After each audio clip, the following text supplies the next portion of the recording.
That's one of my favorite scenes in there too. I'm sorry, I just had to bring that up because people seem to think money is a form of disrespect as a gift, and it's like it is not. That is the most thoughtful gift, but it's the most thoughtful gift that you can give somebody other than your life. And I'm not going to do shit with your life. I can't do nothing with that. I want money. I want money. Okay. Yeah, for anybody that's Christian or Catholic and all that, I'm surrounded by a world of darkness. And the money can buy some light. Help me bring money. Bring money, okay? Bring a fucking money. If it's my birthday, money. Mm-hmm. If it's wedding day, money. Funeral. Wedding day, funeral, money. Don't bring your tears. Yeah. I think something that sounds like something Brandon Urie probably said. Bring your tears, but just don't like drop it. Don't wet that money. Do not wet that money. Not wet that money.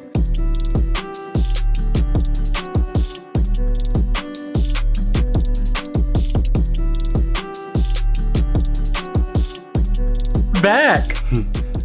Was that a cold start? I think that was a cold start. It worked. Yeah. All right. There we go. It works. So welcome, guys. Mm-hmm. Welcome. For another weekly episode of the Ted Nat Podcast. Another installment. You don't listen to Chris. You don't listen to Ree. But you got to listen to Ted, and you got to listen to me. Bars. Someone call Lil Dicky. God. And it's always Lil Dicky. That's the one consistent rapper on this podcast is none other than Senator of Caucasia, Lil Dicky.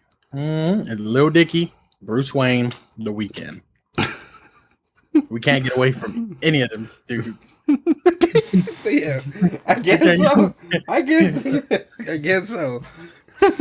But yeah, like my main man said, welcome. Another episode, another installment, another fucking installment. I'll say it again. Fuck you too. I said installment twice. It's my show. It's my shit. Listen to it again. Keep going. Keep rewind it back and then see me say it again. But yeah, welcome back. We in this. We got a lot of to talk about. We got shit to get into. Fucking shit's happening and shit's going on.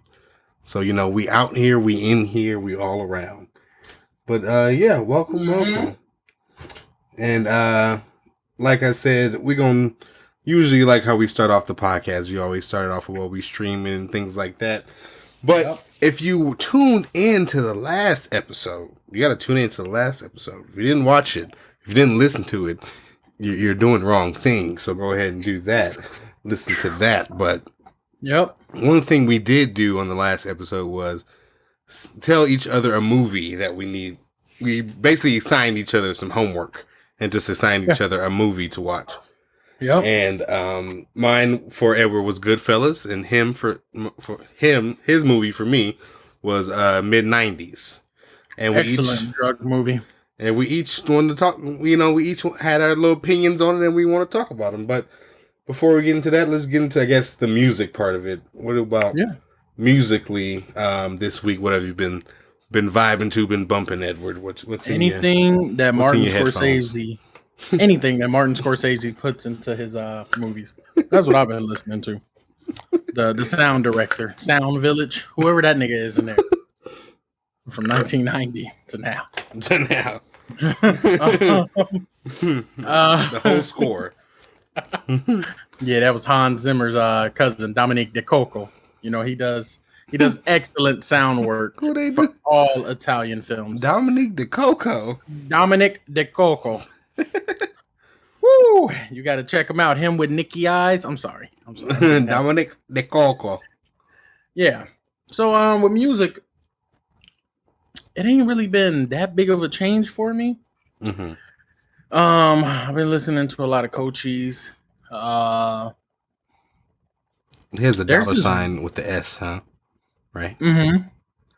Got it. I think I've seen that before. There's one person that all of his songs are like all anime related. Mm-hmm. He had a song trending on Twitter, I think last year.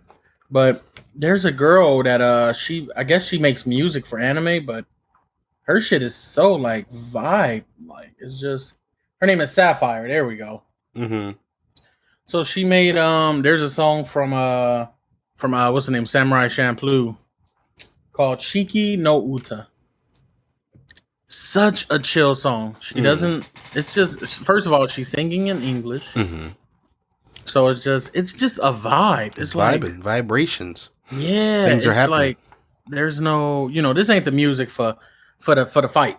This is the ending theme song credits. music. Yeah, yeah, the sun is setting. Yeah, and it's just it's so beautiful. Her and Nujabes or Nujabes, however you want to pronounce his name. Nujabes. I heard it called pronounced Nujabes too.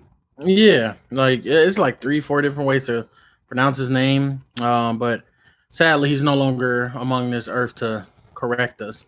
So, however you pronounce his name, him and this woman Sapphire make very chill, just great chilling music.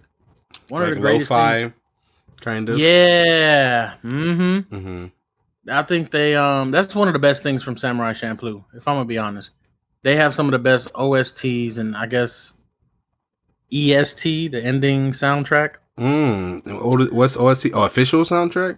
Opening soundtrack. Interesting. Yeah. I'm learning things, When you see Naruto and Naruto? Yeah, there we go. Yeah. Naruto. I ain't them British nigga fucking Dua Lipas and goddamn Skeptas are doing that. I'm not doing that. Why do we just call out Dua Lipa in the first 5 minutes of the podcast? Because I'm not calling it Naruto. No. Nah. They even say it in the song. Naruto. And then Rock Lee putting on tape. He's putting on tape. Putting on tape. Because he about to beat whoever ass say Naruto. That's what it exactly. is. Yeah, that's true. Get the pronunciation right. The Weeknd. I just wanted to say that because we can't get away from that name, and I wanted to make sure he was mentioned. Yeah, he was always mentioned. But yeah, that's what I really just been listening to. Is Sapphire, some Cold Cheese, and some I say New Jobs. New Jabez. I don't know. Terrible. Yeah, but it's good music. So you can go to sleep to that music. Oh my god, go to sleep. Yeah, I see what you're saying. It's like a good study in music. I would use it to study all the time, and it was kind of nice. It's like because you don't have to. One reason why I like it because it's there's no words to it, so you don't have to focus on the words. And one thing, if you like, for instance, if you're studying or doing something you like have to be productive on, and you're playing like Leave the Door Open, you're gonna be singing the song, That you're gonna be focusing on that part more than actually doing your homework or whatever. That's true. But yeah, that's dope. I feel it. Getting into what about you? Well, before I talk about music, I do want to say I do have something sad to report that I've been kind of dealing with for real, seriously, this week. One of my favorite personal drummers just passed away this week. Joey Jordison from Slipknot just passed away in his sleep like a couple days ago. Really? And I don't know, it really hit me. I was like, damn, that's crazy. He was only 46 years old. Only 46 years old. So music, loses another angel. Slipknot's one of my favorite bands of all time. Top 5, easy. But Paramore is over him. Hey, every time I say it, every time I mention bands, I'll be like, hey, Slipknot, Metallica, they crazy. Led Zeppelin is crazy. AC/DC. But let me tell you about this 16-year-old girl out of Franklin, Tennessee, real quick, okay? Before you talk about your little rock and roll Hall of Fame, I get it. Let me tell you about this 18-year-old girl with the squad behind her coming out of Franklin, Tennessee, okay? Making classic rock out. I mean, you can't mention rock music without mentioning. She put the R-O in rock from Paramore. You get it? It's the R. Paramore. Okay. But yeah, rest in peace to Joey Jordison. He's an amazing ass fucking drummer. Every time he would do he'd have like 3 bass drums or whatever at the bottom and make those fast ass beats. And you know how metal music, they have fast. The tempo is crazy. So, and I always remember, never forget him doing like a drum solo, and he's like in the air, 90 degrees in the air, and like flipping all around and shit while doing a drum solo. It's a crazy fucking video. But really, yeah, Yeah, he died in his sleep at like 45, 46 years old. I mean, they say that's the best way to go. You don't feel nothing. Yeah, but then I was like, what happens? Like, what if it's me and my sister were talking about it? Like, what if you're dying in sleep? It just, do you feel that, or do you like just think you're dreaming or something a little extra hard or something? I don't know. I don't know. I was thinking about shit this week, I guess. But yeah, that happens. Like, do you wake up dead? Mm-hmm. But when we all fall asleep, where do we go? Which is my next artist that I've been listening to all week. Ladies and gentlemen, teenage phenom, pop music has changed forever. Ms. Billie Eilish just dropped her sophomore album, Happier Than Ever. Let me just tell you something right now. Olivia Rodrigo, you need to get that girl number and say, let me cop on a remix right now. Right now. I threw the pen. It's over. Olivia, hop on the remix of the song. Get on the album. And let's get these Billy streams up. We about to kill the game. We'll kill the game right now. But anyways, Billie Eilish dropped her second album. As y'all know, I'm a personal fan. Huge fan of Ms. Eilish. I think she's making some of the most unique pop music in the last couple years. She's literally changing like pop music as of right now. It's more of like, emotional kind of depressed girl in the bedroom kind of music. Very much very much girl crying in a comforter kind of music, while it's raining outside. But I don't know, it's dope. I listened to it like 2-3 times all the way through. And it's really dope. Really, she's taking a lot of dope sounds, a lot of more bass-heavy sounds, too, in her music. As always, she's always on point with lyrics. Unsung hero, Phineas. Oh, yeah. They work great together. They just, I don't know. They have great chemistry. And she even said it. She's like, if you look at Written By, too, it's just Billie Eilish and Phineas. No other writers. All Phineas, no Ferb. All Phineas. All me, no verb. Can he make that his, like, I need something to be that I want an ad lib. Yes, give me an ad lib. I need that to be his LLC name. All Phineas, no Ferb. Exactly. All Phineas, no Ferb. It's different spelling too, so fuck you, Disney, for coming at me. And let's do a deal. It's Billie Eilish. Let's do a deal. What? All Phineas. That's funny. That'd be dope. All Phineas, no Ferb. But yeah, Billie Eilish out here doing her shit. White teenage woman out here stealing hearts of all the millennial and Gen Z kids out and about. So yeah, that's really what I've been listening to, and another Australian white flame, Kid Leroy. Been listening to him, been bumping him. We've had some qualms. I've had some qualms with Kid Leroy. He had the biggest song out in the world right now. Number one, the Stay song is number one. Fun, okay. I've had some problems with Kid, but he's good. He's a good kid. Good kid. Raised him right, Got to raise him right. But yeah, that's really all I've been listening to.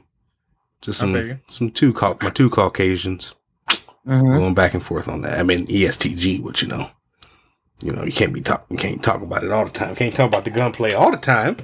That's true. The violence. That's true. Damn, I need to finish the Billie Eilish song.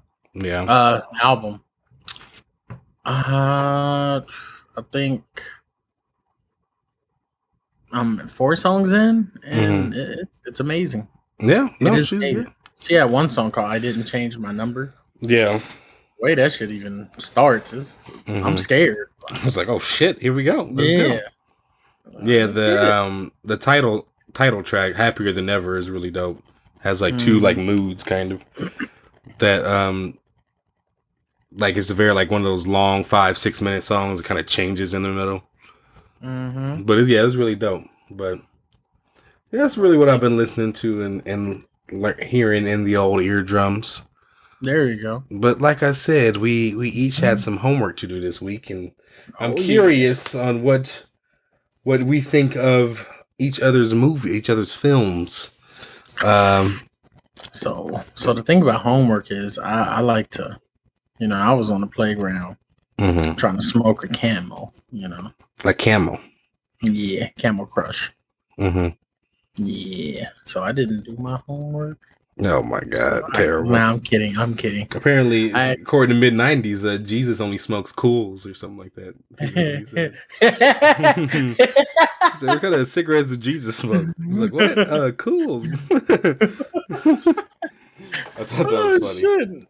Oh my God. All right, so you go ahead, go first. I'll go first. Yeah. The movie that Edward assigned for me was mid-90s.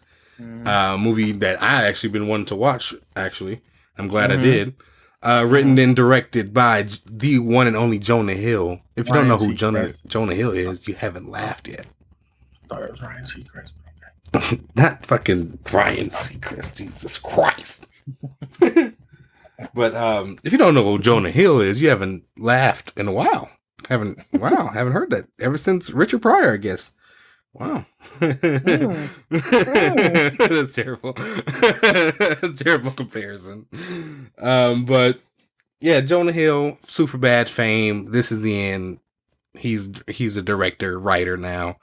And it's basically just a movie about what the title is, the mid-90s, and about a kid growing up from a troubled home in LA and kind of finding his, like, who he is, or trying to find out who he is, and almost like rebelling against his family through these kids, these kids that are these skater kids, basically. And just growing up in the mid-90s, skating around and learning little life lessons from these people, from these other kids. But it was a good movie. I like the whole vibe of it. The scenery was dope. From the fashion to the camera shots. I love the way it began. Just like he like ran into the wall or something like that. The first shot of the movie like startles you, like, whoa, what the fuck? But it was a really good movie. It like took some turns, and it got a little like crazy at the end with like something happening. But that was really dope. It was a really dope movie. I can't remember what it was exactly, but Jonah was very anal about a certain I think it might have been the soundtrack too. That's what I think saying about it. Yeah, like it had to be. He really wanted it to like be the mid-90s. Yeah, and I think it was that. Or in my mind, before you said the soundtrack, I think it was something to do with the trash, like trash cans and shit, and what litter is and everything. But I think it was the soundtrack more so. I don't know why I was thinking of trash. I mean that's a thing. That's a whole thing. To be aware of. But yeah, turn off them exit lights. I need it pitch black in here. You ain't on that level yet. No. But for you to zone in on something very like specific. Oh yeah, it makes me think of them damn exit lights. Oh, directors, they do that. They know how to be annoying on anal stuff like that. I feel you on that one. But yeah, I definitely would recommend that movie. It's a good kind of nostalgic turn, kind of look at skateboard culture in the 90s and just, I don't know, like it's one of those teen kid movies, you know? It was funny. It was kind of funny too. So, my movies was in the 90s too. It came out in the 90s. It's a different side of the country, and it started with a teen. It started with a teen. I like to think it was good. Can I talk about the movie you assigned to me? Yeah, go ahead. Go right ahead. People, can we talk about Goodfellas? We're going to talk about Goodfellas. We can talk about Goodfellas. Goodfellas. Let me tell y'all something. First of all, I found out this movie was supposed to be called Wise Guys. Yeah. I mean, Wise Guy. Because that's what they were. And we're going to get into it. But it was changed to Goodfellas because there was a show out called Wise Guys. It was a drama and shit. And they didn't want to get it confused. So, the first thing y'all need to know about me and every single Italian movie is I don't watch them. I never seen The Sopranos. I never seen Goodfellas. Never seen The Italian Job. I never seen Godfather. I never seen Godfather Part 1, 2, 3, 4, 5, 6. I think K-Pax might be. No, K-Pax. I've seen K-Pax. I've never seen what's another one? West Side Story. West Side Story, all of Bronx Tale. that. Yeah, all of that. Anything that had to do with Italian, what's the name? Italian Like like mob. mob. Yeah, the mafia movies Mhm. basically. I didn't even watch Boardwalk Empire because I was like, it's The about the Irishman. mafia. Yeah, the Irishman, never seen. I barely saw The Italian Job. That was my first Italian mob movie. Mhm. And that's about a dude running from the Italian mafia that he was in. So when Ted assigned Goodfellas, let me tell y'all something. First of all, I just saw it about what time is it? About 15 hours ago, earlier this morning, Mhm. because I wanted it fresh in my mind. And I was Mhm. also like dreading it because I don't have nothing against Italian people. I think they're pretty great. Shit. I like chicken parmesan. I don't like tomatoes though.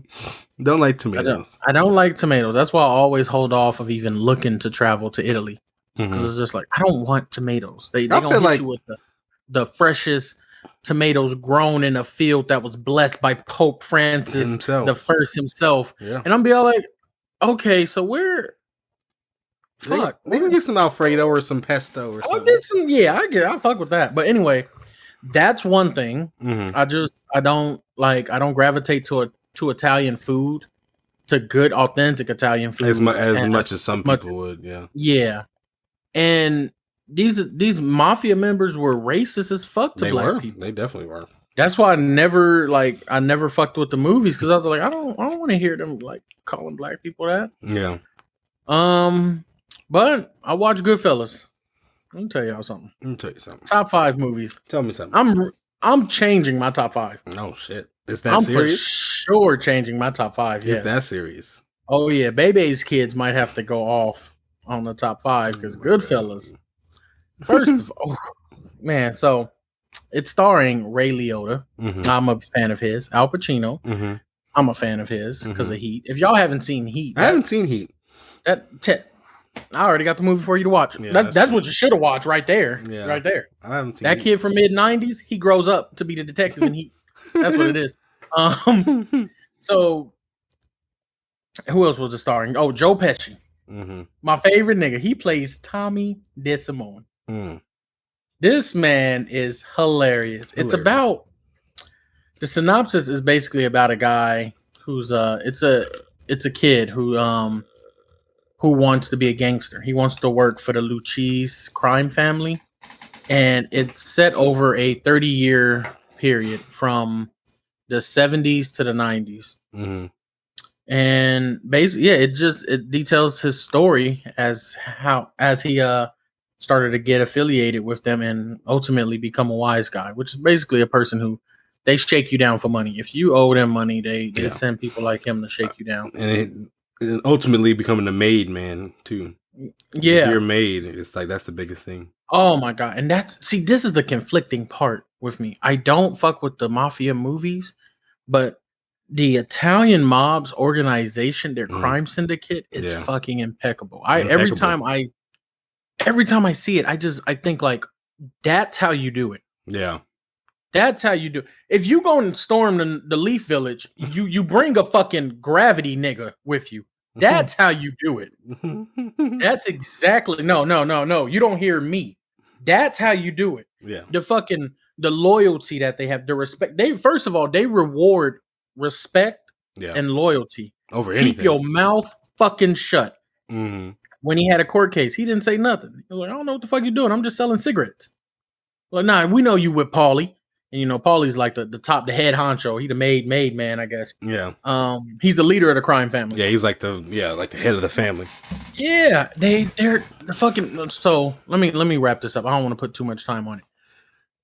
These mafia crime families are very well organized. Like they think so far ahead. For one, they was robbing the airport, and that shit was hilarious to me because that shit is like that was just hilarious. They just walk in and take the suitcase of money, and I'm like, oh, that's what's up. But they groom people to be future assets to the family. Mm-hmm. You can't fuck with a made man unless you're a made man yourself. And if you don't get the approval, then you're gonna die on the spot. what did they take care of you? They treat you like family. They all of the meals are always family oriented. You don't just get like a bowl of spaghetti. Like, no, it's a big ass bowl, like a wok full of spaghetti for the table. And family and like respect and loyalty are very, very huge. big. And that's like the first thing that comes up. Then it's really about money, I guess. I mean, money can still creep into all that, but it's really about family, respect, and like one another, and loyalty. Everyone gets their share, their cut, all of that. That shit is just, I love it. If I don't advocate for crime, but if you're trying to do some crime shit, that's the blueprint to follow. Yeah. These dudes, they pay off people's what's the name? Members' kids' tuition into top tier colleges. Yeah. And that kid now can become a future asset, a doctor, like a doctor, a lawyer, a judge. Like they are infiltrating society's levels of the judicial system, I guess. The capital. Nah, that's not really capitalistic. They basically covering themselves. Yeah. You going to court? Cool. We got a lawyer for you already. You ain't got to pay for it. We got it. He's on retainer. And it's like, I paid for his fucking college education. He's gonna come and represent you. It was very small things I noticed in the movie. Like what was one of them? Paulie doesn't do phones in the house. Oh, you have to contact him. You got to contact this other dude, and he'll tell Paulie. Paulie will tell him to go call him at a payphone somewhere else. Don't use no phone in the house. Yeah, he doesn't do that. These dudes are married, but they got girlfriends. Yeah, and there's a scene in the movie, the Gumads, and like there's a scene where Jimmy, that's the main character, guys. It details around a guy named what was his name? Henry Hill, not Henry. Henry Hill, and he has a wife, but he said some cold shit. He was like, Saturday is for the wives, but Friday nights at the Cabana Lounge is for the girlfriends. He chilling with his girlfriend, got his arm over her shoulder. The ring is showing, like it doesn't come off. And I feel like Martin Scorsese, the fucking genius that he is, made sure that was a thing. Like, I need them to see that you're with your girlfriend. They know you're married, but they know that their place is to be a girlfriend. They fucking get ketchup and they pour it on shit like this. Like it wasn't that squeeze bottle. It was just like a glass bottle. Y'all know what I'm talking about. You pop that open. Yeah. And he just fucking Tommy is hilarious. The fucking killers Tommy is a killer. That's another thing I wanted to bring up. They don't greet you with like fear and disrespect. Your killers are the nicest people to you in that movie. Yeah. They are super nice. They're like, yeah, how you doing? How's the family? How the kids? Yeah, that's good. That's good. Hey, I want you to go down to the cellar, and if you bring up a couple cases of beer, they got a nigga down there with a blade waiting for you in that cellar. Yeah, exactly. You ain't coming back up. Yeah. They are very good at being deceptive, deceptively nice. Yeah. My things about that movie really is just like some of the shots is really, really good. There's a lot of innovative shots that Scorsese did in that movie. You know, the part where he's dating old girl, Henry Ray Liotta is dating homegirl, and they go to that restaurant and they go that one shot that goes all the way to the back of the restaurant. He's handing everybody money and things like that. They bring a table. They like bring a table and sit him right down in the front.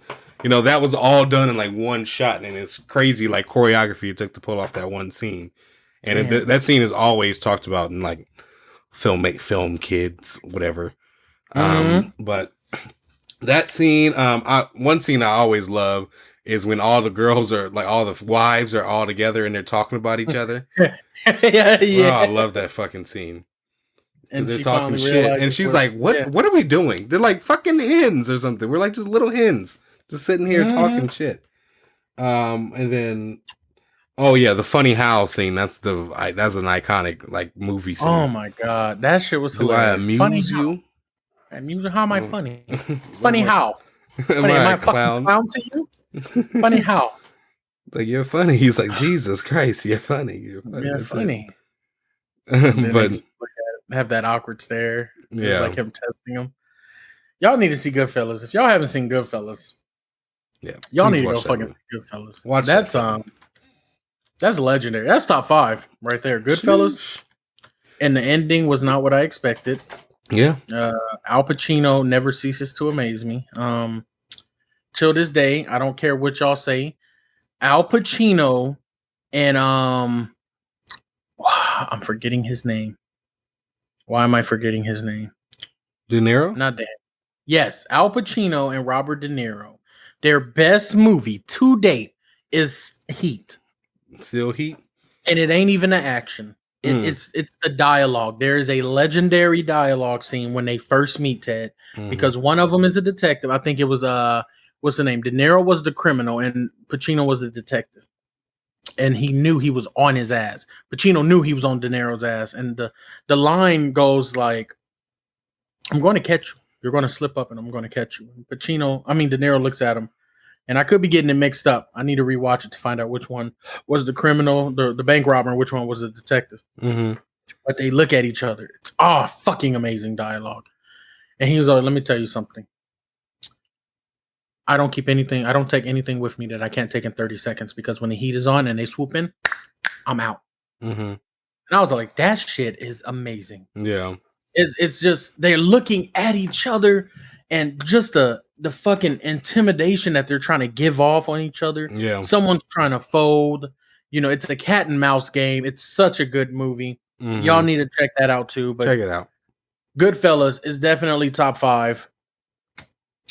Fucking love it.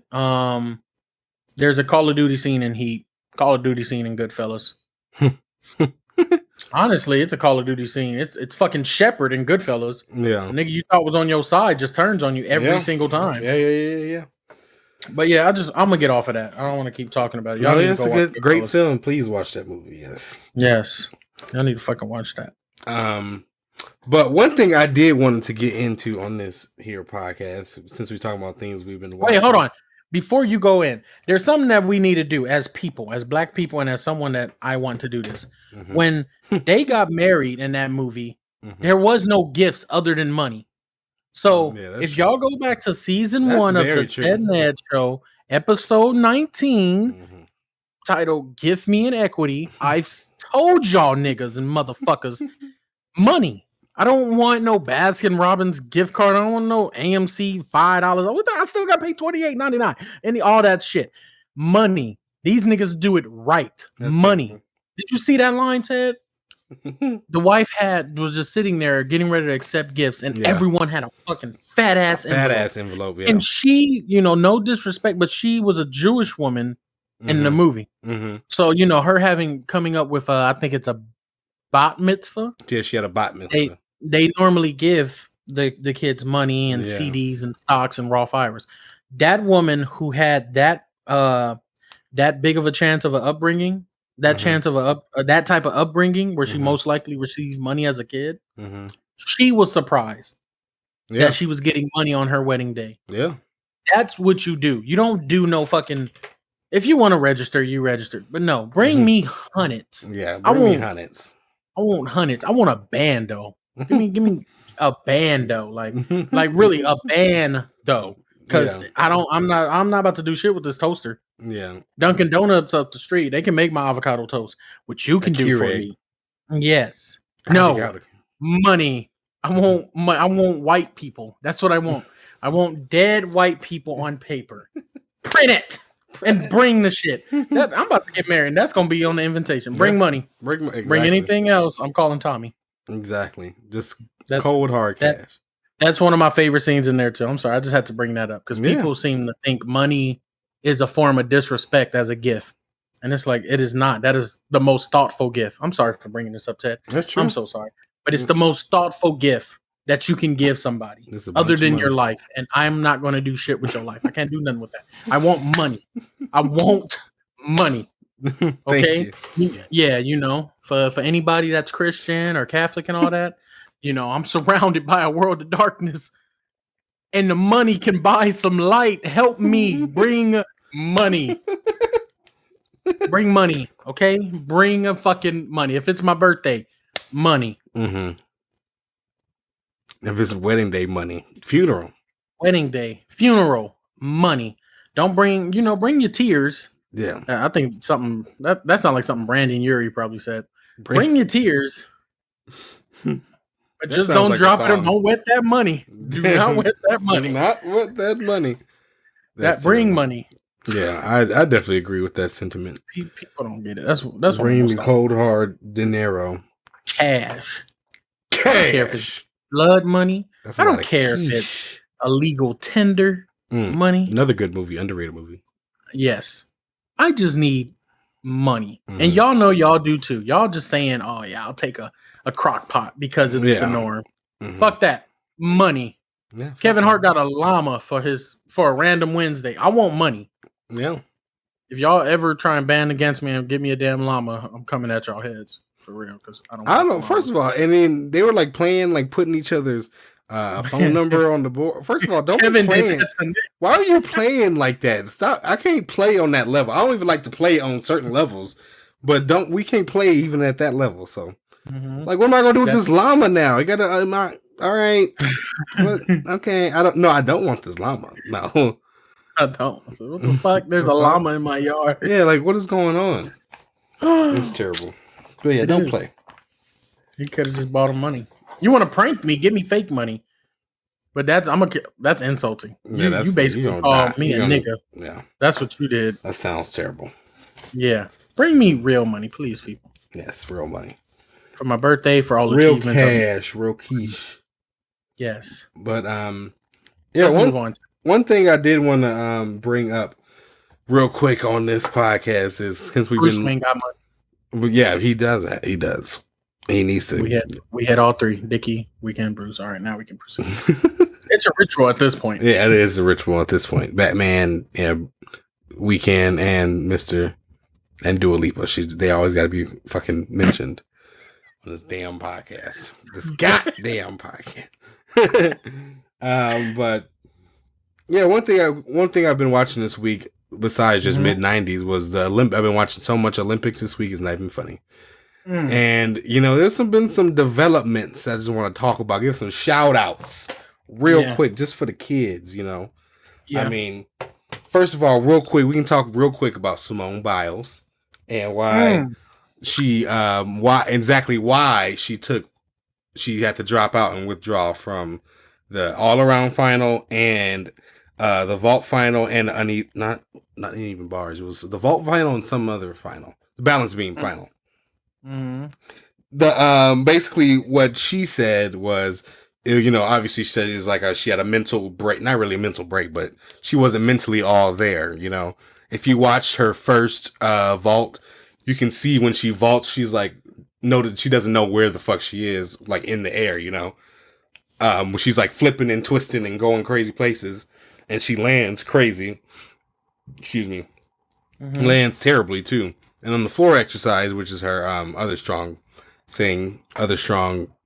skill, she lands out of bounds, and she I don't know, it's kind of bewildered almost, but yeah.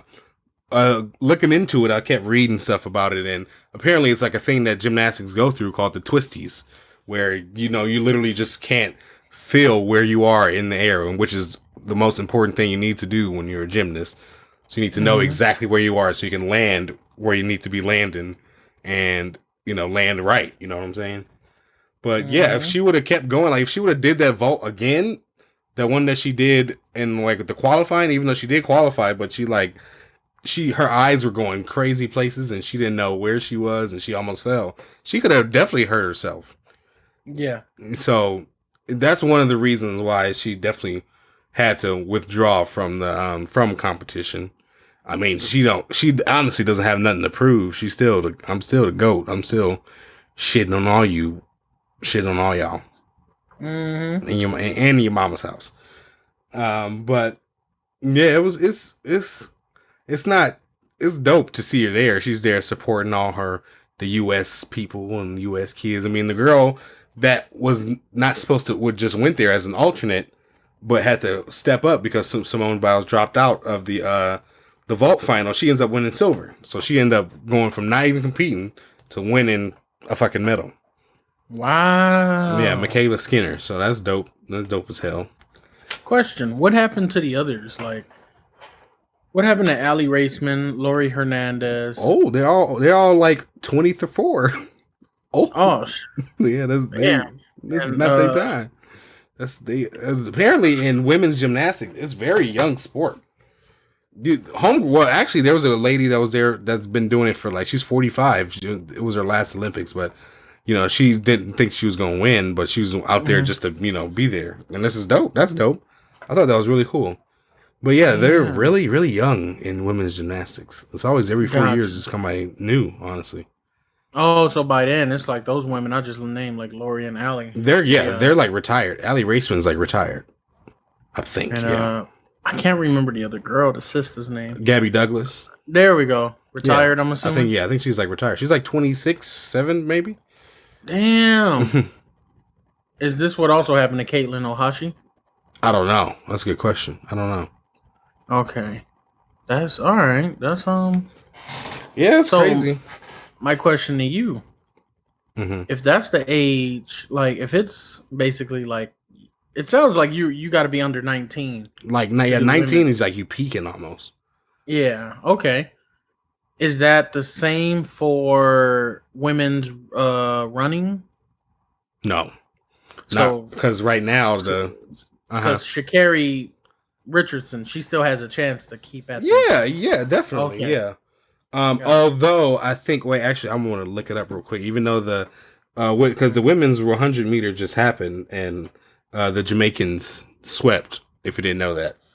Elaine Thompson, she won. Shelly Ann Fraser-Price, who's 34 years old, just had a kid 4 years ago, is running the best she's ever run in her whole career. And if she would have won that, she would have won this race. She got silver. But if she would have won, she would have did what Usain Bolt did, which is win 3 straight golds in the 100 meters for the last 3 Olympics, which is 12 years. That's 12 years of dominance. That's crazy. Damn. Yeah, that's really crazy. But but from what I looked at, Sha'Carri Richardson's like fastest. I forgot what her fastest time is, but I don't know if her fastest time would have been able to medal her in the 100 meters. Maybe get bronze, but that's kind of crazy because these Jamaican girls are running through everybody. Yeah. They running through everybody. That's true. But yeah, we had some disappointments, especially in the men's 100 meters and 200. Been some disappointments. To be honest with you, I don't watch the men's anything except for swimming when it comes to Olympics. Oh, we dominant in that. Shout out Caleb Dressel. And that goes for every other sport, even NBA. But I don't watch men's NBA, because I always assume it's going to either be between us and Spain. Yeah, probably most likely. Slovenia hadn't lost. Luka Doncic over there balling. Luka Doncic is over here balling in Tokyo. Okay. Damn. All right. I think I might have to watch it. I don't know who else is on Slovenia. Giannis ain't playing. Giannis like, fuck all y'all. I won a championship. What the fuck? I ain't about to do this. Shit, I'm at Chick-fil-A eating 50 of them things. Novak choked. Novak had the chance to have the Golden Slam, which would be he holds all Grand Slam. He has to defend all his Grand Slams, the U.S. Open, Wimbledon, Australian, and the French, and he won the gold medal all in 1 year. I think only Roger has done that. I think Roger Federer. Yeah, I think only Roger's done. Maybe Rafa's done it. But wait, what is this called again? The Golden Slam, like the slam. I forgot what it's called when you just hold all 4 Grand Slams. Meaning, like, you're the champion of the U.S. Open currently, like in this year, champion of the U.S. Open, champion of the French, champion of the Wimbledon, and champion of Australian Open. Where's Wimbledon located at? Wimbledon, that's like the most famous in London. Gotcha. So you get all of them in gold, and then you get all of them, and the Olympic gold. I think has Serena done it? She might have done it. I think they call it the Serena Slam. Yeah, if you do it like that, but. Anyways, I need to look at it. But yeah, Novak choked. He was going for the gold medal. He missed out on the gold medal match and lost in the bronze medal match. And then he quit. And he quit the mixed doubles match. He retired from the mixed doubles match because they were going against to get a bronze medal. So he forfeited the bronze medal in mixed doubles. Oh, he didn't want. Yeah, if that's the goal to get a bronze out of this, yeah, like, he just said fuck it. He said fuck it. which is crazy. That's crazy to me. He's just like, well, damn. The partner's like, well, damn. Oh, so does the partner have to forfeit too, or is there alternate? I guess. Anybody else from Serbia? That's Novak Djokovic? Anybody else? I'm blurting out words. I'm blurting out words. Nigga, get your ass back on the court. Yeah, get your ass back on this motherfucking court. I'm giving a fuck who you that's are. it. I'm mad now. That's. But I wrote down some people I got to shout out real quick. Shout out Australian women's. Shout out Australian water and women in the water because goddamn, y'all are the fastest girls in the fucking world. Wait, hold on. What happened to Ledecky? She's one of the fastest going over 800 meters, definitely. But okay, gotcha. 50 meters, 100 meters, these sprints. These girls is fast. Okay. Okay, so she got acceleration. Acceleration. So gotcha. Shout out Australian water. That's the one of them. I wrote down Katie Ledecky, baby goat, because she's gotten gold in the past 3 events at the end of 800 meters, which is like each, like if you go one side and back, that's 100 meters. So you got to do that 8 times. By yourself. By yourself. It's a long race, but it's a she's the best like distance swimmer like ever. Oh, that's amazing. I wonder if she smokes weed. That's my next question. Probably. I wonder if she smokes. Caleb Dressel out of Florida, shout out. He won 5 gold medals in one night. He broke world records. He broke 2 Olympic records too, in the 50 meter and the 100 meter, and the men's broke the 4x100 meter relay record. So shout out Caleb Dressel out here. He's the new Michael Phelps. Okay. Wait, so he's a swimmer? Swimmer, yeah. We are dominant. We're dominant. American men are dominant. Fuck everybody else.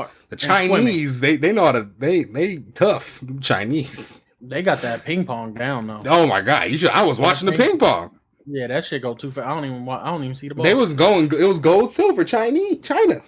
Yeah, they was facing each other. This shit is crazy. This shit is crazy. Y'all ever seen Dragon Ball Z?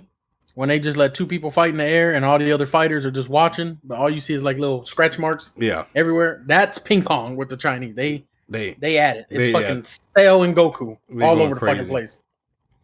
So it's amazing though that your hand-eye coordination and your flight or your what is that? The flight or flight? Fight or flight? Yeah, fight or flight. But there's got to be something else that is called for that type of reflex and response to see the ball coming and like, am I going backhanded or what am I going to do? Yeah, I just love seeing countries dominate. You know, I love seeing that. Like China dominates in ping pong, untouchable. Chinese synchronize. Was it the women or the men? I think it was the women's. Women. The Chinese synchronizing diving. They don't play. We don't play. We win this. No splash.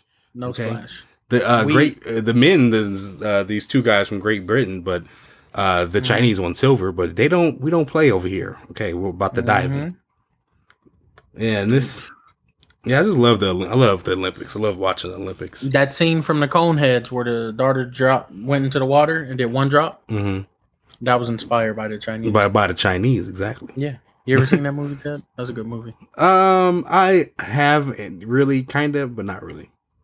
I feel like I watched it when I was really young, and I don't remember any of it though. That's a scene right there. You would love it. She dived from the highest point. She was like diving, just doing the sport. Yeah. And that's when I learned like you get graded based on how big or how small the splash is. So she did like backflip and all that. That's giving her points. She went straight down, and then it was just 1 drop of water that popped out of the pool and went back in. Oh shit! 10. That's it.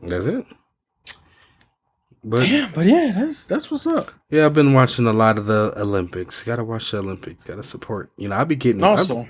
I'll be getting shout out to all the athletes that got to deal with those state of the art beds and then get up and have to go do your job because. I wonder, can you stay in the Olympic Village? Like, I'm rich. I'm Novak Djokovic. I ain't about to stay in this shit. What are Ritz? I don't know. Is y'all close to a Ritz? Because that's where I'm staying. That's my standard. I thought about that too. Because I kept thinking like this whole reformed bed thing That's just to stop them from having sex, wasn't it? It wasn't like a budget issue. Well, there's a no. The beds are recyclable. They're made out of cardboard because they're gonna have somebody use it. You know, they have people use it. The Olympic Village, once they move all out. I was watching this thing. They were saying that they're gonna have people. They're gonna rent it out. It's gonna be like an apartment. I think low-income housing or something like that, which is cool. But that like picture that was going around the internet of like little borders on the beds and shit. That apparently that's a fake picture. Because apparently like a lot of athletes went there and they were like jumping on the bed, showing all the beds, and they were all like normal like twin size beds. Because one of them was like jumping on the bed, showing like, no, this ain't we're not like restricted from doing something. I don't know. But gotcha. I mean, I guess that picture, because I saw that picture, I'm like, what the fuck? Yeah. I thought, is that what they're doing out there? But apparently not. Okay. But yeah. Well, that's good to know. I mean. Yeah, but I'm a world-class athlete. I don't want to be sleeping on a cardboard bed. So. Yeah. You're asking if you can just go somewhere else. Can I just go somewhere else? I mean, it's fun. The vibe is fun. We could pick up. I could do something. I could do something. I fuck on this, a Ukrainian swimmer. That low key is a very interesting thing. You just hit on something you did in your life, like homegirl from who won the bronze medal in air rifle put it on me. Yeah, shoot me down. She shot me down. I lost in the first round of tennis, but I'm hanging out. I'm hanging out. Yeah, I'm chilling right now. Y'all ain't been to the Archers? Y'all gotta check out the Archer. Hey, I was watching the Archer. Them niggas was going. The niggas was shooting.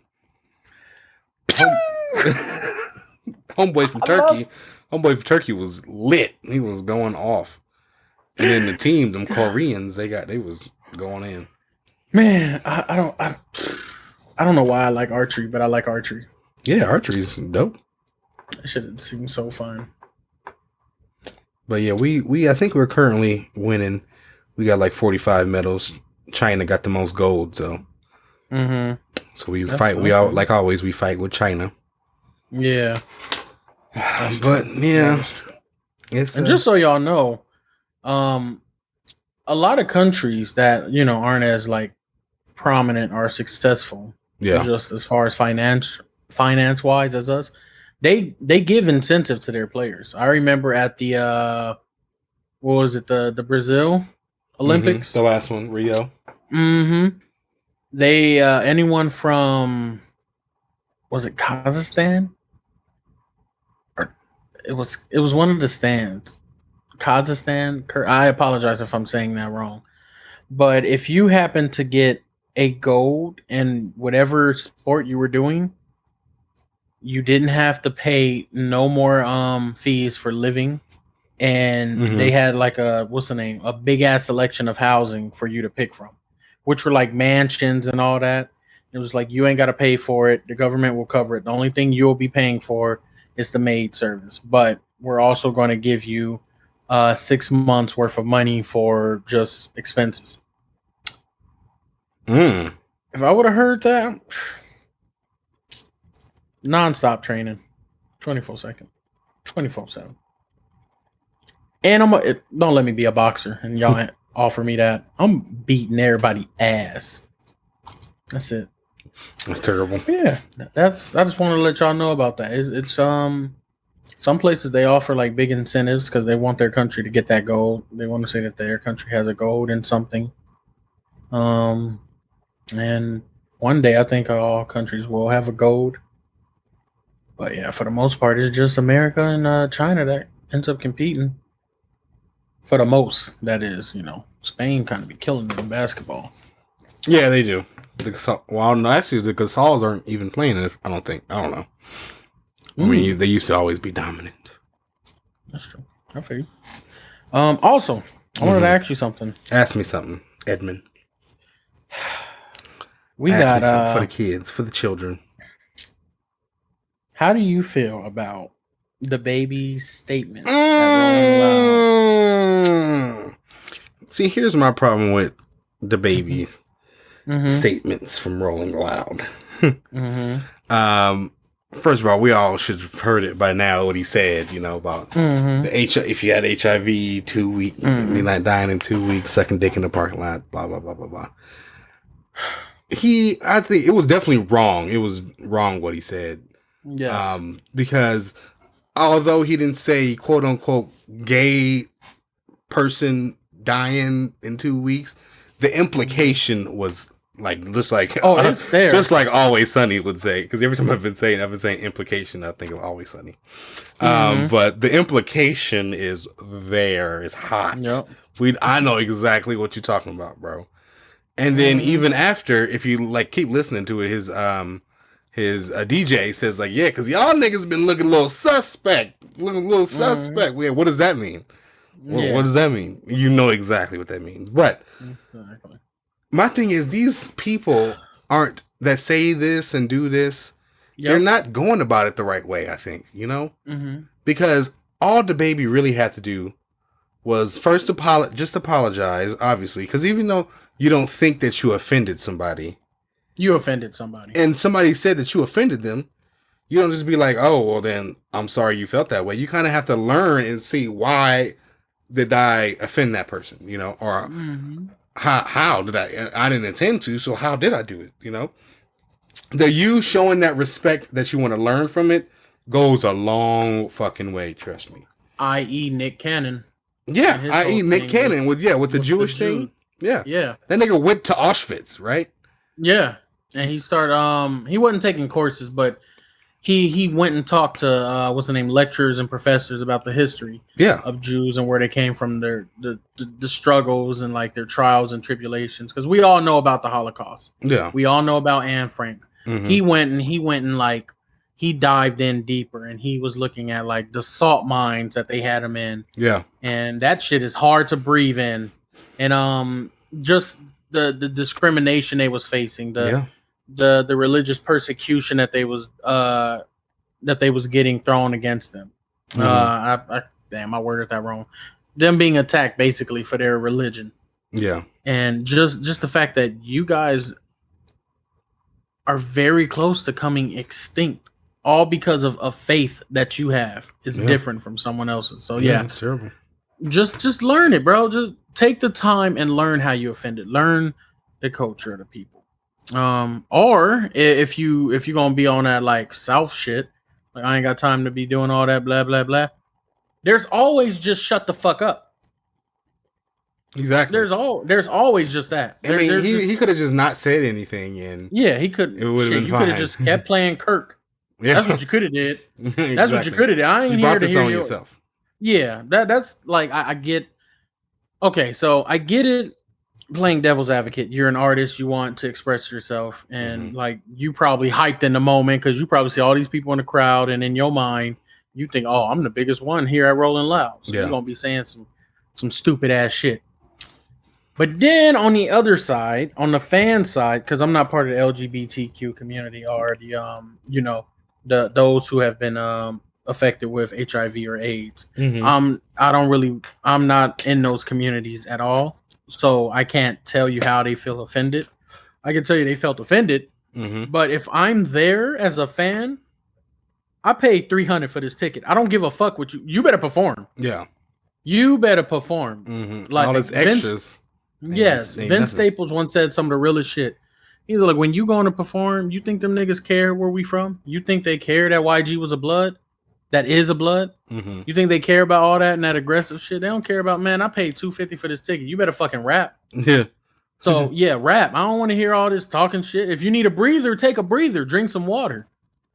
But tell your DJ to cue up the next song, because some of y'all niggas don't even be ready when I'm there. I hear y'all testing out shit and getting your lineup ready and your cue ready. You should have been had that ready. Now that fucked up the aesthetic. Yeah. Don't play no let's go, and then all of a sudden you stop that, and then you about to play a beat that had Lil Baby and you on it, because now you fucking me up. You fucking up my high. I don't like when the DJs in the back of these real quick, in the back of these things be like, and what you? I'm trying to think of a song. Top of the mail. She like I smell. She said I'm dealing. Whoop whoop. I don't like that shit. You fucking it up. Just let DaBaby do it. 2:30, won't you meet me by the bean? Yeah, like, bro, shut up. Shut up. Giveon. And then they turn the music down on the parts. And then, fuck that. I don't just play the song. No. Yeah. So just shut the fuck up. Or apologize sincerely, because that apology he gave was like half. Yeah, because he went defensive, and I get it why you would go defensive. But Drake, speaking of other things, Drake had another great thing he said about shit like that too. That he said his mom told him is that just take 3 days. Who the fuck wants to be 70 and alone? Yes. Fucking great line. What's his mom name? Mama Drake. Yes. I'm kidding. Go ahead. What is his mom's name? I have no idea.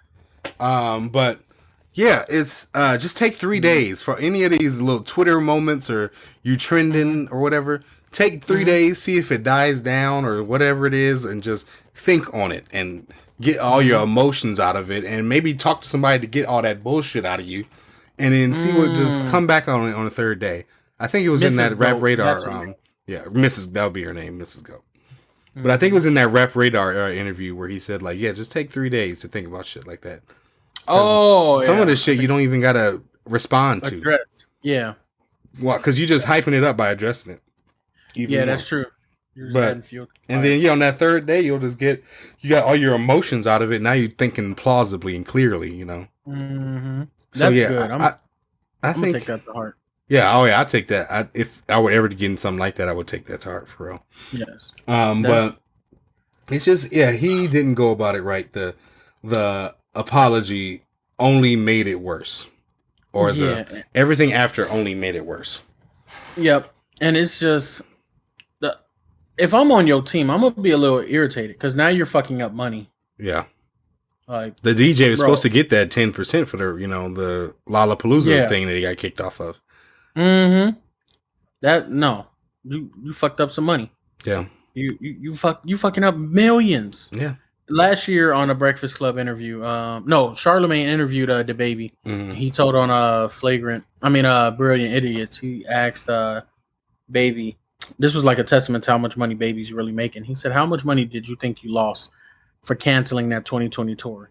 And DaBaby told him about 8, maybe 9 million. Mm-hmm.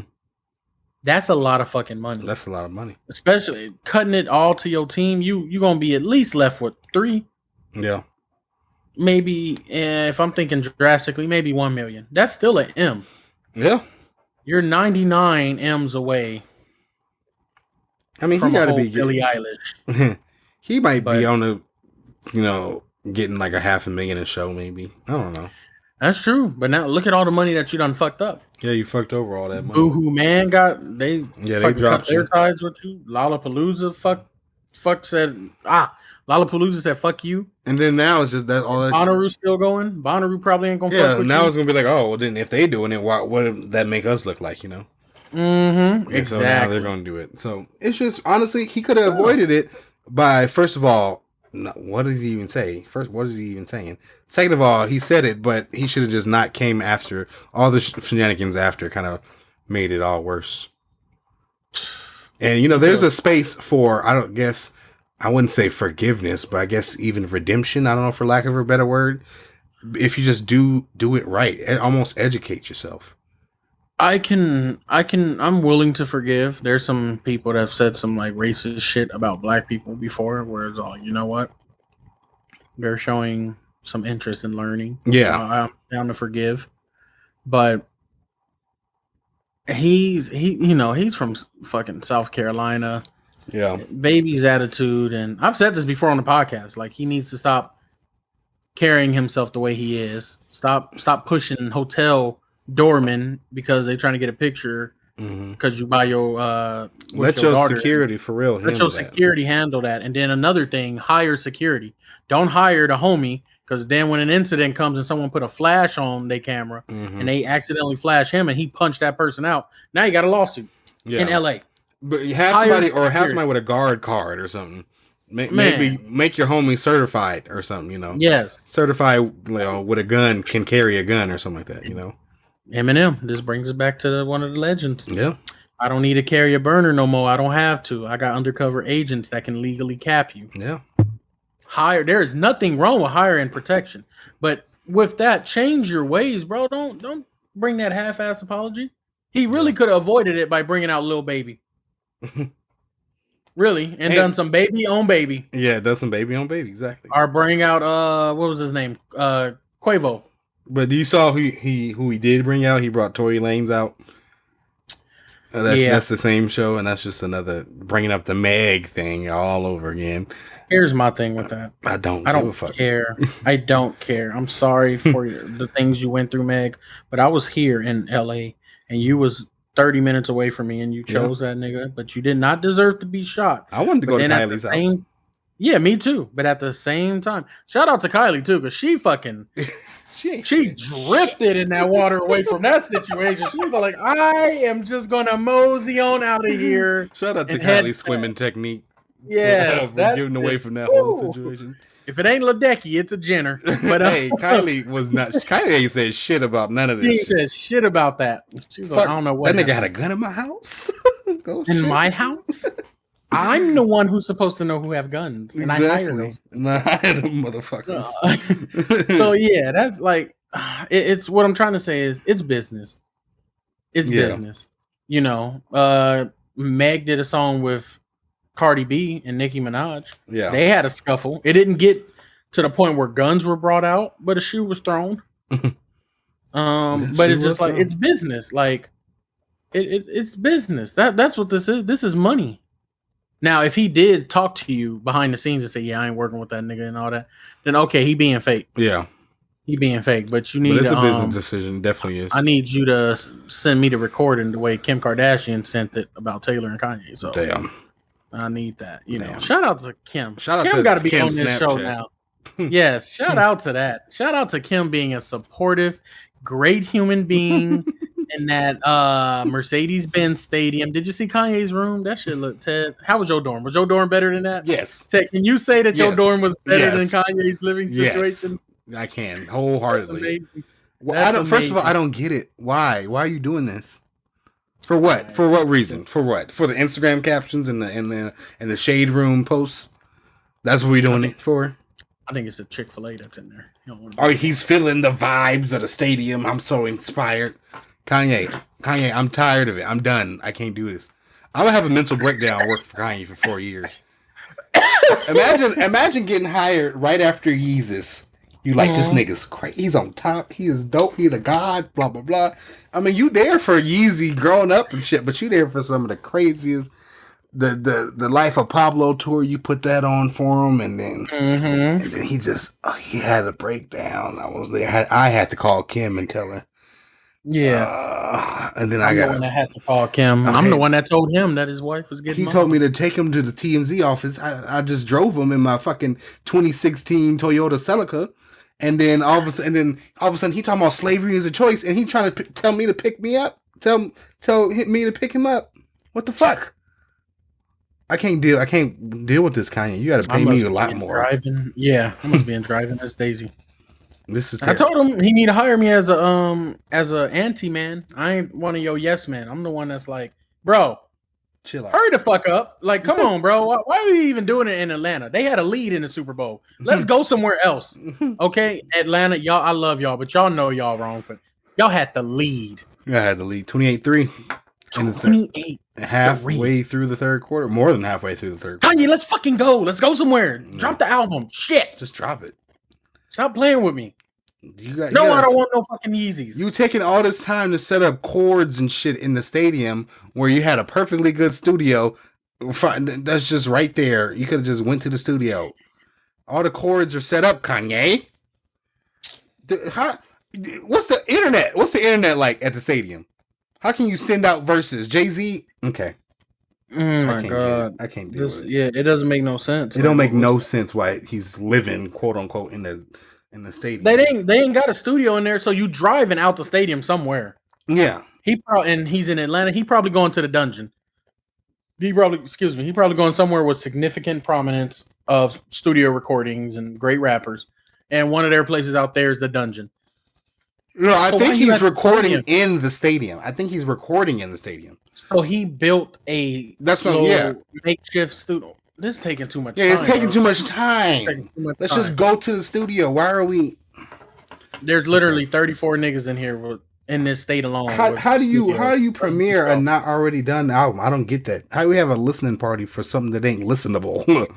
Yeah, the nigga Jay-Z flew in did his verse hours before the listening party. Why are we okay? It's okay. Hey, but like the meme's been saying, I'm all good for what it because the Throne 2 might come out. So if we doing the Throne 2, we might have to let this slide. Yeah, just let Kanye get his process. Don't call it something else. It needs to be called Watch the Throne too. Yeah, it's the Throne. Yeah, and I better hear Beyonce and Jay-Z all over that shit. Yeah, I want Frank Ocean. I want everybody you had on the first one to come back. Everybody, don't add no. This the new nigga on the street. No, fuck the new nigga real quick. No. I need Pusha. I need Frank. I need Beyonce. I need Jay. Yeah. Who else was on? I need Pharrell. I need who else was on that shit? I don't even remember anybody else. Really. I want to say Paul McCartney. Paul McCartney wasn't on. Was Rihanna on it? No. Nah, I think her and Paul were like a single. Yeah, that he was doing 4 or 5 seconds. Yeah, but I don't get what he's doing, but he's out there. He's in and it stadium. Better not fucking gospel. It sound. I mean, it didn't too much sound like it. From what I heard from the listening party, it sounded okay. But it's a lot. It's just not done. When I heard it, I'm like, this ain't done. Kanye's I just love the way his mind works in as far as visuals because he's just standing there in all red just looks really good. I don't know. Yeah, that's true. That looks really good. I mean, he's still a genius, but he is a genius. I'll fucking argue with Tom Hanks too. As well, I'll argue with Tom Hanks too because he's a genius. But sometimes, genius has always got something off with him. Got something odd, not correct, or quote unquote normal. There we go. But wait, hold on. I have one more question for you. I have nothing to even say about this because I know nothing about it. Mm-hmm. But I want to do a quick RIP to not RIP, a quick we gonna miss you. To Kazuya. If y'all didn't know, Genie Bus has just taken Kazuya from Tekken and threw his ass in Smash. She's the reason behind that. Threw his ass in Smash. But for those of you who are very actual sports fans and fanatics, and I got the Chicago Bulls ones Jordans. They're worth $34,000. Like, this is the one. Yeah, no, I got the actual flu game one. He coughed on this. His flu is still on it till this day. Like for you niggas, the Lakers have traded Kuzma, Winnie Harlow's boyfriend. Yes, KCP. Once that happened, I knew he was going to be trash. Best 3-point shooter on the team. Yikes. And Montrez. Yeah. So. I'm not leaving out. I don't know how you pronounce his name. Montrezl. Yeah, it's an L in there. I don't know why. I'm gonna say Montrezl. Yeah, I don't know how you pronounce that. That sounds like a bomb ass dry rub to add to some brisket. It only works on dry rub brisket. Oh my god! Gotta add you some of that Old Bay and some Montrezl. Montrezl. So all three of them got traded to Washington for Russell Westbrook. Coming back to LA.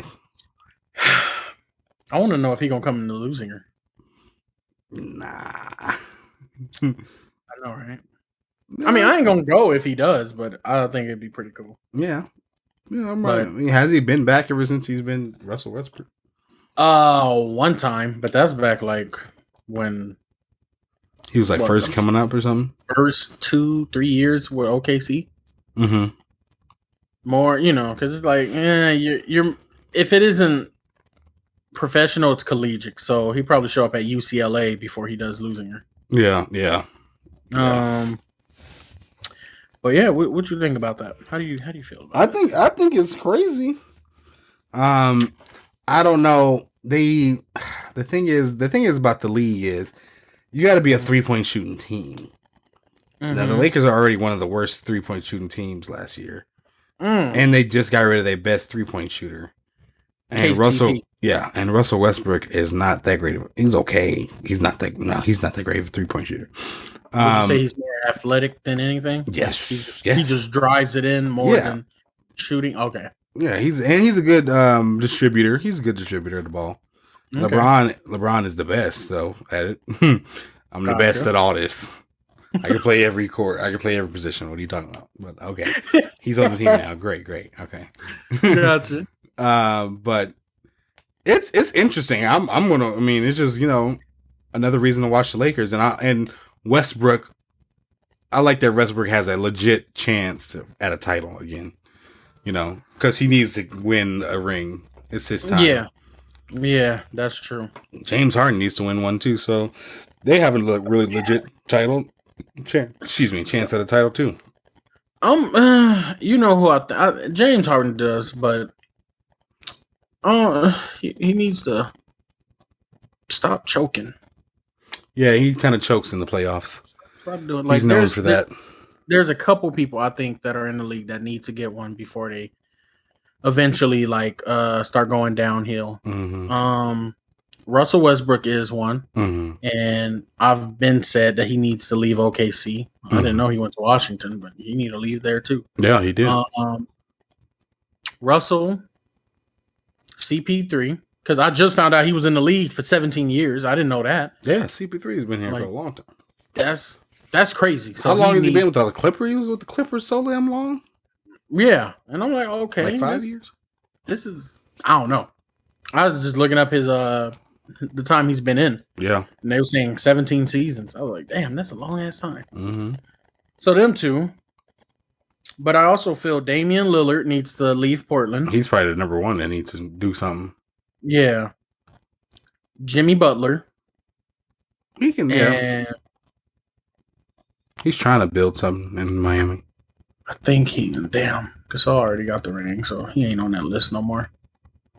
Bradley Beal got out of Washington too. Oh yeah, he's a great scorer that plays for the Washington Wizards. Because they're not winning anytime soon, so it's time to go. I gotta go, bro. It's the age of super teams.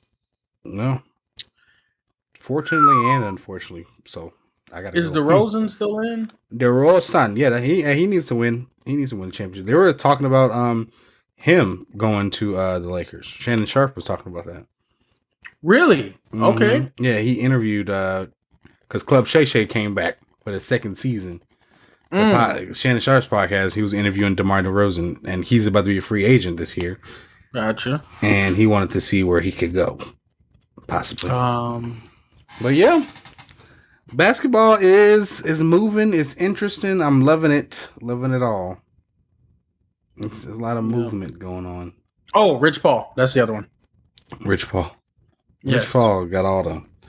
If he's with Adele, I need him. I need that ring. That's the ring he needs to win right there. If you win that ring, you gonna be. If that happens, I will officially say Bill Russell is the second best NBA player ever. Because I don't care anyone that's watching right now, anyone that will be watching. Y'all know damn well 11 is a high ass number. Yeah. Fight me. 11 is. Fight me. Bill Russell is a GOAT on the damn game. No, goddamn. On 2K21, I cannot get past this man. Hey, he had to have an outlet for all that racism he was dealing with in Boston somewhere. Yeah. Ain't that some shit? I'm better than Larry Bird, and y'all still put him over me. Racism, man. Yeah, that's racism. Yeah, it's Ted Danson's fault. He should have had a picture of Bill in there. Should have had a picture of Bill. That's terrible. I'm not about to explain that to anybody that don't know that. He should have just had a picture of Bill in there. The real ones know. He's gonna fire the Morton Salt girl. That's terrible. But yeah, let's keep let's keep this going. Yeah, I was talking about just about everything, right? Yeah, that's probably I was closing in on the latter part of the show. And you know what that is where we bring on the damn fucking goddamn shitty fuck shit ass rant. So let's go fucking do it right now. Goddamn shitty fucking do it. All right. Yeah, let's go ahead and do that. Okay. Go ahead and pull out the rant of the week. Like I said, it's what me and Edward do every week. We end the show on something that we need to get off our chest, something that's been grinding our gears, something that we just got to talk about. You know what I'm saying? Yeah. And go first? Yeah, I could go first. Okay. I had some things to say about some more apps, I guess, some more I actually should look up what this newspaper was, but I don't know what it is, but it's a quick one, I guess. But it was just somebody out there that basically said that, talked about the MCU and Marvel and all of that. Here we go.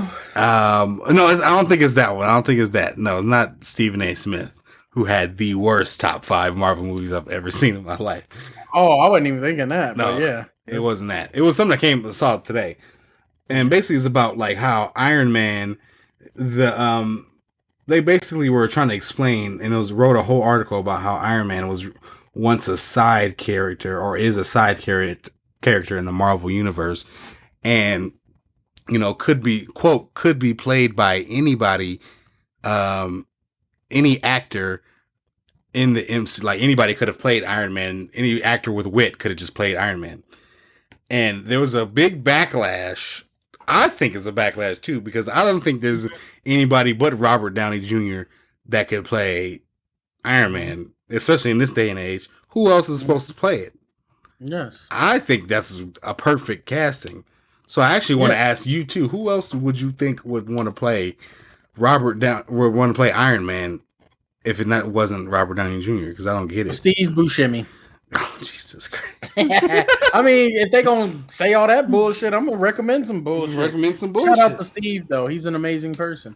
But no one. No one can. And I don't get why, first of all, I don't get why we're mad. We're just mad at Iron Man today. He's just like, he just wanted to write something on Sunday and just mad. Yeah. Just chose him out of everybody. Tony Stark. Yeah. There's an article just explaining how, any actor with just wit and basic comedy skills can play Iron Man. So would they like to see Vince Vaughn as Iron Man? Yeah. I don't get who they would like to see then. Owen Wilson, how's that? You guys want that? Oh, that would be trash.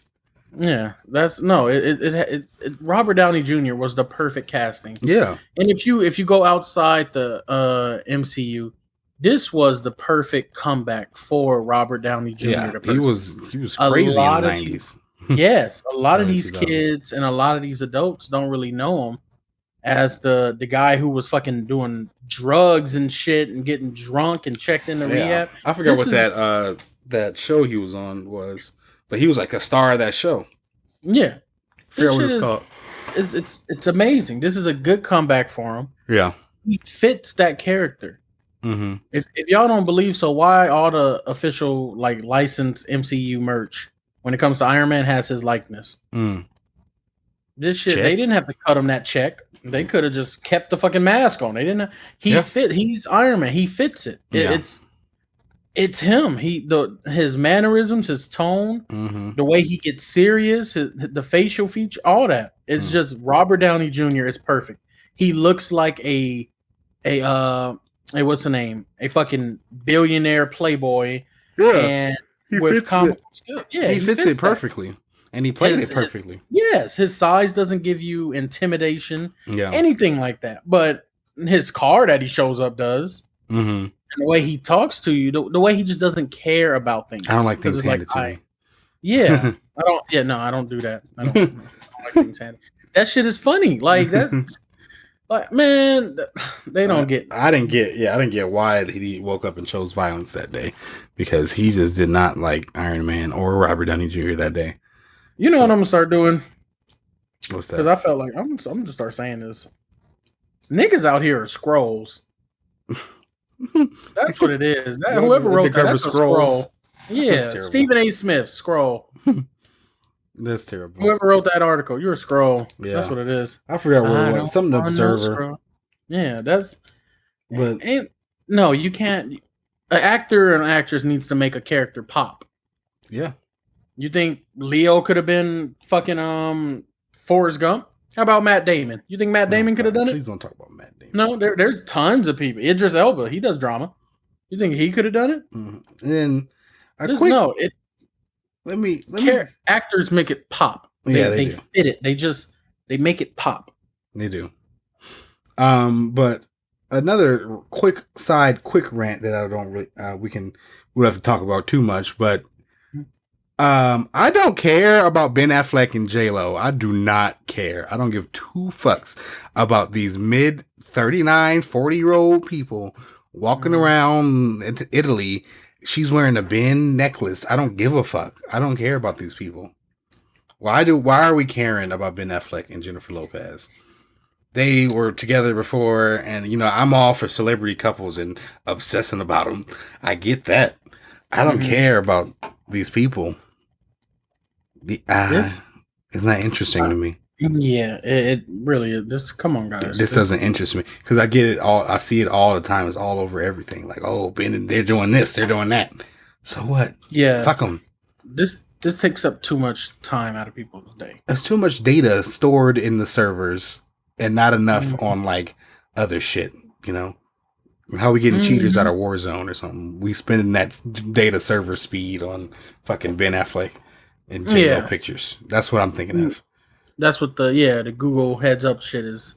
It's the Google News story is. Yeah, they're in Italy. I don't care. I don't give a fuck. I just told y'all why I've been hesitant to go to Italy. Y'all think I care that other people are going to Italy? Yeah. If it ain't Joe Pesci in Italy, I don't care. Okay? Joe Pesci was the fucking... Nah, he wasn't the hero of that movie. He was a monster. He was just hilarious. But I don't care about no damn Ben and J-Lo. They ain't even my favorite professional in the jobs they do. Nah, I'm good. I'm good. Exactly. Yeah. But yeah, what do you got to say this week? What do you got for the kids? What do you got to say to the kids? Give them some advice. I want to address the people that's been going on Twitter lately. Twitter. The Bird app. You guys have kind of been very ridiculous and silly and just foolish with this whole trash talking between what was her name? Elaine and Shelly Ann and Sha'Carri Richardson. Oh, A bunch of people tweeting like, "Oh yeah, if Sha'Carri was there, she would have left with a mouthful of dust." Yeah. People saying Sha'Carri would have dusted all these hoes. I don't know what y'all talking about. Yeah. And it's like it starts to become annoying because now it's like, I don't know if y'all were trying to do friendly banter. It didn't seem like that to me, but now just to a point where it's like you guys are just trying to pit three people against each other. Yeah. Or basically, just really two people because it was Shelly that kept being brought up. I don't like that. Why do y'all keep doing that? Yeah, and like you said, it's putting two people against each other that they probably support one another. Sha'Carri tweeted like, "Congratulations to all the Jamaican girls, y'all exactly. You're doing it. Y'all killing the damn thing. What are y'all?" That's why Nicki and Cardi fought because they pitted them together. Exactly. That's why I don't like this. I don't like this at all. I'm gonna take an excerpt from Sir Drake's interview as well from Rap Radar. Great, and I feel like this can be applied to this situation too because it's nothing but 4 black females that run fast as fuck. Drake said no when I got Artist of the Decade when I got nominated because I don't think he won it yet, but it was like he was up for that or something or no, was it most biggest artist head? Correct me if I'm wrong. I think so. Well, he just recently got like Artist of the Decade. Artist of the Decade. Very recently. So it was this interview was like 2 years ago. Yeah. But it was something like that though.